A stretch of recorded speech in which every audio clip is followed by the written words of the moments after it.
3 वर्षापासून मॅक्झिमम शेतकऱ्यांचं सोयाबीन कापूस घरामध्ये पडून आहे. सगळ्या शेतमालाला भाव नसल्यामुळे शेतकरी सगळ्या बाजूला अडचणीत सापडलेला आहे. हे शेतकऱ्यांवर जे कर्ज झालं हे काही शेतकऱ्यांमुळे झालेलं नाही. सरकारच्या चुकीच्या धोरणामुळे शेतकऱ्यांवर कर्ज झालेलं आहे. आणि निवडणुकीपूर्वी सगळ्याच पक्षांनी कर्जमाफी देऊ, कर्जमुक्ती करू असं आश्वासन दिलं होतं. शेतकऱ्यांनी विश्वास ठेवला आणि भरभरून मतं या पक्षांना दिली, सत्ताधारी पक्षाला दिली आणि मोठ्या आशेनं शेतकरी आस लावून बसला होता की कर्जमाफी होईल. परंतु राज्यकर्त्यांची इच्छा नाही.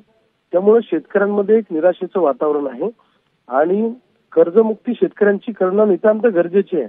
कारण रोज 10 शेतकऱ्यांच्या आत्महत्या होत आहेत याची खुद्द कबुली राज्याचे कॅबिनेट मंत्र्यांनीच विधानसभेमध्ये दिलेली आहे. त्यामुळं सरकारनं एखादी योजना बाजूला ठेवावी, एखादा प्रकल्प 2-4 वर्षासाठी बाजूला ठेवावा. पण अन्नदात्याला जगवायचं असेल तर त्याला कर्जमाफी देणं खूप आवश्यक आहे. म्हणजे 3 वर्ष जर का आता कर्जमाफी होणार नाही तर मग 3 वर्षात कुठलाच प्रकल्प होणार नाही का? एका बाजूला खासदारांच्या वेतनामध्ये केंद्र सरकार वाढ करतं आणि दुसऱ्या बाजूला शेतकऱ्यांना द्यायला पैसे नाहीत. म्हणजे ही दुटप्पी भूमिका आहे.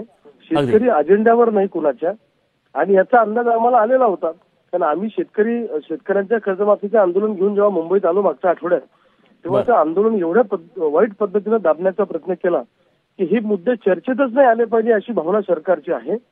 पण सरकारला आपल्या शब्दापासून बाजूला जाता येणार नाही. शेतकरी जागरूक आहे. मोठं जनआंदोलन या महाराष्ट्रामध्ये शेतकऱ्यांच्या भविष्य काळामध्ये लवकरच उभं राहणार आहे.